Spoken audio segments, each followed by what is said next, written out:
Welcome to the Windows Computer and Technology channel, and Firefox had an update today.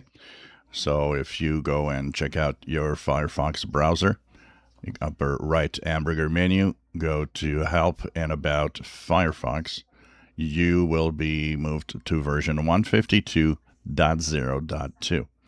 So this is only bug fixes, and if we look at the what's new here, you'll see that it fixes some problems with the settings, which wasn't showing correctly in the translations.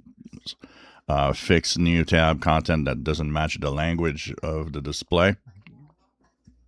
Fixed a regression that could break playback for some MP4 video files, and also a performance regression that could slow down sites performing many encryption and decryption operations at once, such as Proton Drive. So few little things, nothing else, no security fixes, so just bug fixes if you had little issues with Firefox.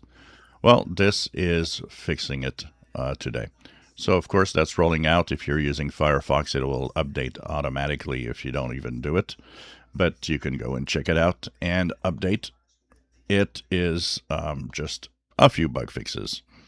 If you enjoy my videos, please subscribe, give us thumbs up. Thank you for watching.